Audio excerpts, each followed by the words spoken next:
ჩინეთი და ჩრდილოეთ კორეა უკვე საჯაროდ ერთიანდებიან მომავალი დიდი ომისთვის.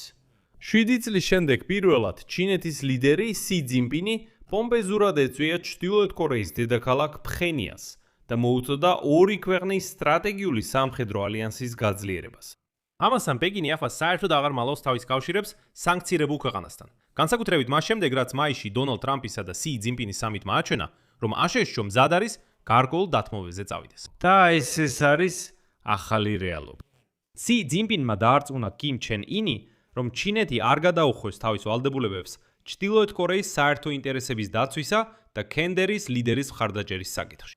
და დაამატა, რომ მეზობლებს უნდა გააძლიერონ სტრატეგიული კავშირები და მტკიცედ დაიცვან თავენთი სუვერენიტეტი, უსაფრთხოება და განვითარების ინტერესები.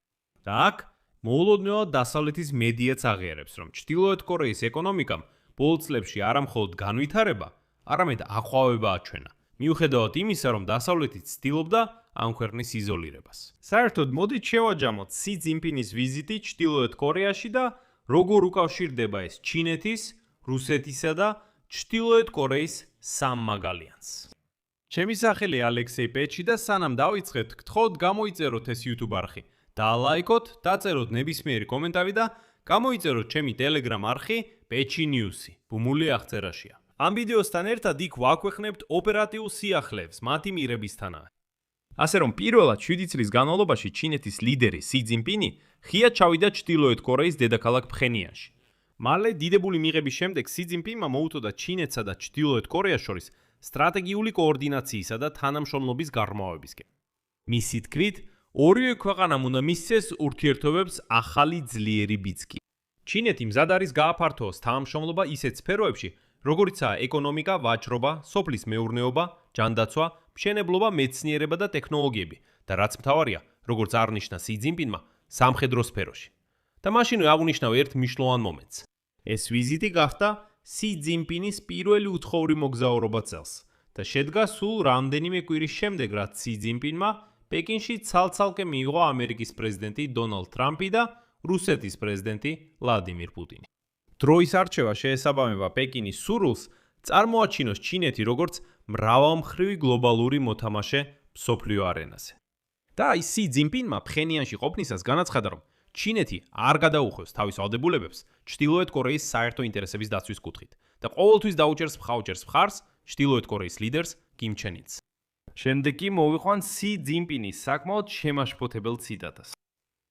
მიუხედავად იმისა, თუ როგორ შეიცვლება საერთაშორისო ვითარება, ჩინეთი მომავალშიც მაღალ შეფასებას მისცემს თავის ტრადიციულ მეგობრობას ჩრდილოეთ კორეასთან. უცვლელი დარჩება ამხანაგი. კორეის შრომის პარტიის გენერალური მდივნის კიმ ჩენ ინის ხელმძღვანელობის მტკიცე მხარდაჭერა კორეის სახალხო დემოკრატიული რესპუბლიკის სოციალისტური მშენებლობის საქმეში. ასევე უცვლელი დარჩება საერთო ინტერესების და ხელსაყრელი სტრატეგიული გარემოს დაცვის მტკიცე გადაწყვეტილება. კორეის სახალხო დემოკრატიულ რესპუბლიკასა და ჩინეთს შორის ურთიერთობები ახალი ისტორიული დასაწყისის წინაშეა. მოუწოდებ გააქტიურდეს თანამშრომლობა ისეთ სფეროებში, როგორიცაა დიპლომატია, სამართალდამცავი საქმიანობა და სამხედრო საქმე, ასევე სოფლის მეურნეობა, ვაჭრობა, ტექნოლოგიები და მშენებლობა. გთხოვთ გაითვალისწინოთ, რომ სი ძინპინი პირდაპირ ამბობს, რომ ჩინეთსა და კორეის სახალხო დემოკრატიულ რესპუბლიკას ერთობლივად უნდა განავითარონ სამხედრო საქმე. მიუხედავად იმისა, რომ წინა წლებში მას მაინც ერიდებოდა, პირდაპირ ეთქვა, რომ სწორედ პეკინი ამარაგებდა ჩრდილოეთ კორეას იმავე იარაღით. შემდეგ სი ძინპინმა მოუწოდა კიმ ჩენ ინს, ციტატა, წინააღმდეგობა გაუწიოს ჰეგემონიას, ავტორიტარიზმს და ყველა მცდელობასა და შეთქმულებას, რომლებიც მიმართულია მილიტარიზმის აღორძინებისკენ და წარმოადგენს საფრთხეს რეგიონული უსაფრთხოებისა და სტაბილურობისთვის. აქვე აღნიშნავ, რომ კიმ ჩენ ინისა და სი ძინპინის ეს შეხვედრა გვახსენებს, რომ პეკინი კვლავაც განიხილავს ფხენიანს როგორც სტრატეგიულ აქტივს რეგიონში. ეხლა ჩვენ ხედავთ იმ ბოროტების ღერძს, რომელზეც ადრე საუბრობდით, როგორც რაღაც ეფემერულზე. მაგრამ ეხლა მან კარტები გახსნა და აღარ იმალება. ჩინეთსა და ჩრდილოეთ კორეას, რუსეთთან და ირანთან ერთად საერთო ინტერესი აქვთ შეასუსტონ აშშ-ის გავლენა და დააზიანონ დასავლური ალიანსები. და ახლა ისინი ამას ღიად აკეთებენ. მას შემდეგ, რაც დონალდ ტრამპმა აშკარად სისუსტე გამოავლინა სი ძინპინთან მაისის სამიტზე. სი ძინპინმა დღეს ასევე დაპირდა თანამშრომლობას ჩრდილოეთ კორეასთან, რათა ხელი შეუთხოს სამართლიან და მოწესრიგებულ მრავალმხრივობასა და ინკლუზიურ ეკონომიკურ გლობალიზაციას. ერთობლივად მიაღწიონ გრძელვადიან რეგიონულ მშვიდობასა და სტაბილურობას. საერთოდ სი ძინპინი პირდაპირ ამბობს, რომ ახლა ჩრდილოეთ კორეა ჩინეთის ხელში ინსტრუმენტია, რათა წესრიგი დაამყაროს ინდო-წყნარი ოკეანის რეგიონში. და აი აქ მნიშვნელოვანია ასევე აღინიშნოს, რომ ჩრდილოეთ კორეასა და რუსეთს შორის გაუმჯობესებული ურთიერთობების სტაბილურობამ, ასევე ჩრდილოეთ კორეასა და ჩინეთს შორის კავშირების გაღრმავებამ შეიძლება გავლენა მოახდინოს იმაზე, თუ რამდენ ხანს. კიმ ჩენ ინს შეიძლება მომავალშიც აბსოლუტურად უგულებელ ყოს ვაშინგტონი და სეული, ანუ აშშ-და სამხრეთ კორეა. სი ძინპინის ჩამოსვლამდე ფხენიანმა სცადა ძალის დემონსტრირება. გამოაქვეყნა ახალი გამანადგურებლის აშენების გეგმები და დაადასტურა თავისი ბირთვული სახელმწიფო სტატუსი. მაგალითად, კიმ ჩენ ინი სპეციალურად ესტუმრა ქარხნებს, სადაც ურანს ამდიდრებენ და განაცხადა, რომ ჩვენ გავაძლიერებთ ჩვენს ბირთვულ ძალებს. მაგრამ ჩინეთის გარეშე ასეთი მუქარებიც კი შეიძლება არ იმოქმედოს.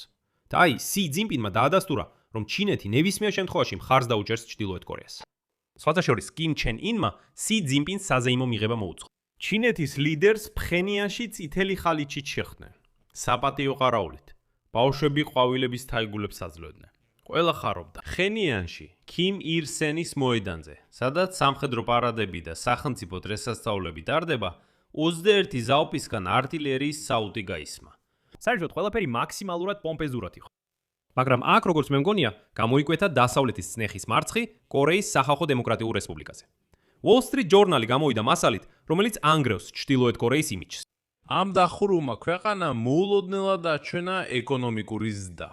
როგორც გამოცემა წერს, ამას ხელს უწყობს იარაღის გაყიდვა და ჯარების გაგზავნა რუსეთში. დაფინანსება ჩინეთიდან, ასევე ეკონომიკური სანქციების გვერდის ავლა ენერგეტიკის კომპონენტებისა და მასალების გაყიდვით. მაგალითად, კიმ ჩენ ინმა დაიწყო ქვეყნის მასშტაბით სამშენებლო ბუმი და გასულ წელს ჩრდილოეთ კორეამ ფხენიანში 10,000 ახალი სახლი ააშენა. ეს უფრო მეტია ვიდრე ლოს-ანჯელესში ან ჩიკაგოში. მაგრამ დედაქალაქის ფარგლებს გარეთ, რა თქმა უნდა, ჩრდილოეთ კორეა კვლავ ღარიბია. მოსახლეობის თითქმის ნახევარი 26 მილიონიდან არასაკმარისად იკვებება. ეს არის გაეროს ოფიციალური ანგარიში. წლიური მთლიანი შიდა პროდუქტი აშშ-ს საერთო მოცულობის 1%-ზე ნაკლებია. შედარებისთვის ეს ქვეყანა, რა თქმა უნდა, მსოფლიოში ერთ-ერთ ყველაზე მძიმე ადამიანის უფლებების დამღოვად ითვლება. მიუხედავად ამისა, აქ მოვიყვან ციტატას Wall Street Journal-დან, რომელმაც ყველაზე მეტად გამოაუცა. ციტატა. სამხრეთკორეული ანალიტიკური ცენტრები აქვეყნებენ ანგარიშებს სათაურით. სანქციები არ აისახება სატელიტურ სურათებზე. ამგვარად, ჩრდილოეთ კორეის დეკლარირებული ეკონომიკური პროგრესი უბრალოდ პროპაგანდა არ არის. ჩრდილოეთ კორეის გაფართოებულ ნავთობის საცავებში გემების აქტივობა მკვეთრად გაიზარდა. ბევრი სადგომი ადგილი უფრო მეტად შეივსო. ჩრდილოეთ კორეა ახლა ღამით დაახლოებით 3-ჯერ უფრო კაშკაშაა, ვიდრე 5 წლის წინ. ანუ, გახსოვთ ის სურათები, სადაც სატელიტური ფოტოებით ხედავდით, რომ სამხრეთ კორეა მთლიანად ანათებდა, ხოლო ჩრდილოეთ კორეა ბნელში იყო? სამწუხაროდ ეს უკვე აღარ ასახავს რეალობას. ჩრდილოეთ კორეაც განათდა. და მიაქციეთ ყურადღება, რომ ჩრდილოეთ კორეამ შეძლო თავისი ნავთობპროდუქტების ექსპორტიც კი დაეწყო. როგორც ჩანს, ქვეყანა იზოლაციაში. აღინიშნება, რომ ეკონომიკური წარმატება ქვეყანამ იმით მიაღწია, რომ მან უკრაინის წინააღმდეგ ომში გაგზავნა საბრძოლო მასალა და 15,000-ზე მეტი სამხედრო, რომელთაგან მესამედი დაიღუპა ან დაიჭრა. იარაღის გაყიდვა მოიტანა მიზეზები. ჩრდილოეთმა მილიარდობით დოლარი მიიღო სამხრეთ კორეის სტრატეგიისა და ეროვნული უსაფრთხოების ინსტიტუტის შეფასებით. ასევე ჩინეთთან ვაჭრობის მოცულობამ 8 წლის მაქსიმუმს მიაღწია. და ახლა სხვადასხვა ჩინური ბრენდი რეკლამირებს ბიზნესს ჩრდილოეთ კორეაში, მიუხედავად იმისა, რომ ეს სანქციების დარღვევა. შედეგად, სანამ დონალდ ტრამპი აკეთებს თავის ხმაურიან განცხადებებს, ჩინეთი, ჩრდილოეთ კორეა, რუსეთი და ირანი სულ უფრო მეტად ერთიანდებიან იმავე ბოროტების ღერძში და ამას უკვე არც კი მალავე. აქ წერტილს დავსვამ. თქვენი აზრი და დასკვნები დაწევეთ კომენტარებში ამ გამოშვების ქვემოთ.